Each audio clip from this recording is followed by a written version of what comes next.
Let's cross back down to Canberra now and catch up with Labor's Matt Thistlethwaite to catch up with a number of breaking stories. And Matt, thanks for joining us. I hear out of the Labor Party caucus meeting this morning that Labor's decided to back the government's new laws to stamp down on these protesters invading farms and the like. Yeah, that's correct, Chris. Labor's decided to support these important reforms.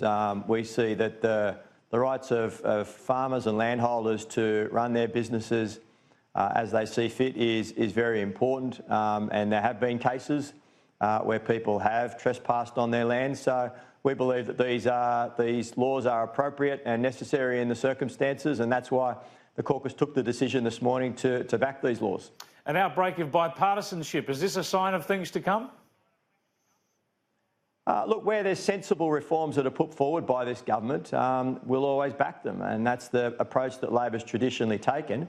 But where they're trying to bring up issues that try to simply wedge the Labor Party because they don't have a plan to deal with our flailing economy at the moment and get people into work and ensure that we protect their jobs, of course we're going to oppose them. And we've had a number of instances of that recently. We just want the government to get on with the business of dealing with the serious economic headwinds that are facing the Australian economy at the moment and develop a plan to grow the economy and protect jobs.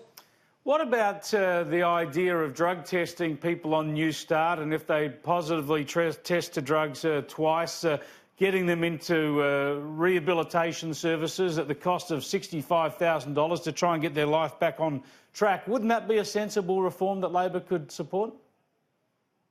Well, no legislation's been introduced yet, Chris, so we'll wait and see on what the government does with it. But in the past, when it has been introduced, Labor has opposed it for the simple reason that it doesn't work and there doesn't appear to be a problem.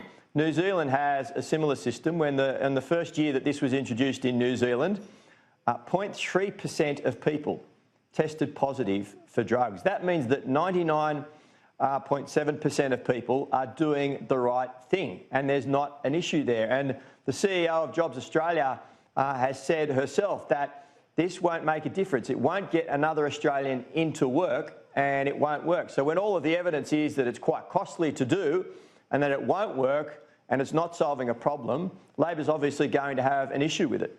But what if it got drug-addicted young people off drugs and into a position where they can get work? What if that were to happen in, I don't know, 1%, 2%, 3% of cases? Wouldn't that be a really useful thing for this country? Look, Labor will always support programs, Chris, that provide additional resources for rehabilitation and for treatment services. But there's no evidence that a program like this, which is part of really a pecuniary approach to welfare and potentially testing people who are in their late 50s and early 60s that might have been made redundant, have lost their job, can't get a new job because of their age in the workforce, making them go into an office and pee into a cup or provide a hair sample is pretty demeaning, we think. And there are other ways of dealing with the health issue that is drug addiction in Australian society, principally treating it as a health issue, taking a harm minimisation approach, providing additional resources through the health system and helping people that way rather than through a pecuniary approach to the welfare system. Aren't you overstating the imposition of these drug tests? I mean, how many Australians haven't put themselves up for drug tests or swabs or, you know, the federal government sends out a kit for everybody over 50 to sample their poo and send it in. I mean, it's not an onerous thing, is it, to have a swab or some sort of test? Look, it depends on the context in which you're doing it, Chris.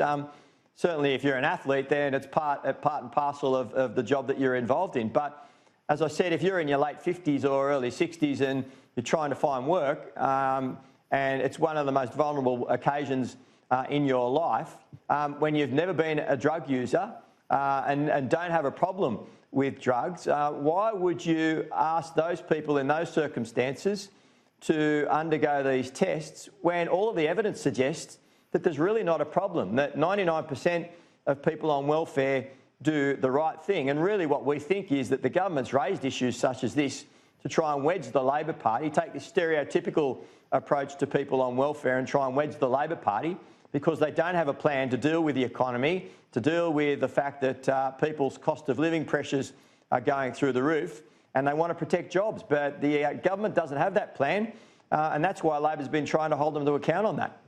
Well, let's look at another area where there might be common ground. Labor has said in the past that any asylum seekers who come to Australia by boat will not be allowed to settle here. There's agreement about the laws that are in place. We see in a news poll today that 64% of people say people found not to be refugees should be deported. In other words, 64% of people support the laws of the land that Labor says it also supports. So why would you make an exception for one Tamil family? Well, Labor does support the laws of the land, and we've been supportive of the border protection policies of this government. But it is a fact that in the Migration Act of Australia that there is a discretion for the minister where someone hasn't been found to be a genuine refugee to grant them a permanent visa because they make a contribution to Australia.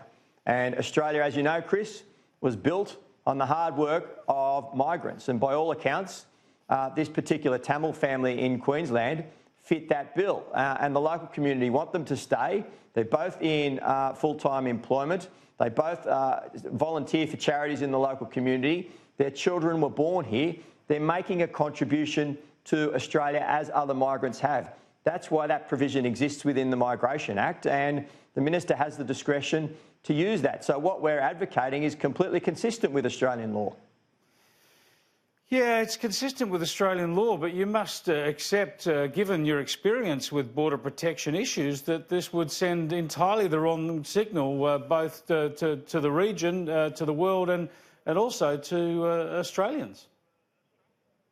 Well, hundreds of these visas are granted every year by the minister under that discretion. In fact, we've had cases in the past that have been highlighted in the media where Peter Dutton intervened by ringing officials to grant visas for au pairs after he was lobbied by people with connections to the Liberal Party. Now, there are a set of guidelines that the minister uses to look at whether or not to apply that discretion, and we believe in the case of this family that they could meet those guidelines, in particular the contribution that they make to the local community and the fact that they volunteer their time with local community groups, and indeed representatives of the community want them to stay there. We're not talking about people that are going to be living in a capital city, clogging up our streets.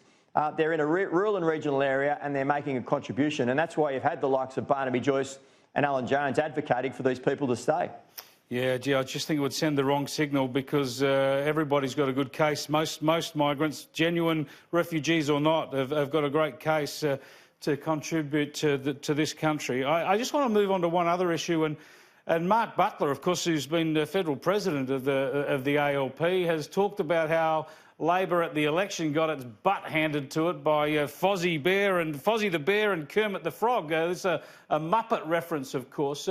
This is perhaps, an encouraging sign from Labor, isn't it? Recognising that you're up against a government that had done enormous damage to itself and you didn't win. Therefore, you've got to have a really serious look at your policy mix, especially all those extra taxes you were going to bring in and what you were going to do in energy and climate policy. Yeah, Mark's certainly right. We accept that we got it wrong at the recent election. That's why we weren't successful. But that's why under Anthony's leadership, we're heading in the right direction, because the first thing that he initiated was a review into those policies. And we're going to take our time. That review submissions have concluded. The chairs of that inquiry are now comparing a report. That will be sent to the National Executive and released for everyone to see. And then in the wake of that, we'll have a look at what policies we want to keep and what we want to dump. But importantly, Chris, what we'll do is take the time and consult with the Australian people. I've been spending the past couple of weeks travelling around Australia, visiting a lot of chambers of commerce in local communities, talking to them about their issues and what they'd like to see with Labor policy into the future, and I've appreciated that feedback. Yeah, Matt, just finally then, who do you reckon is Fozzie the Bear, who's Kermit the Frog and who's Miss Piggy?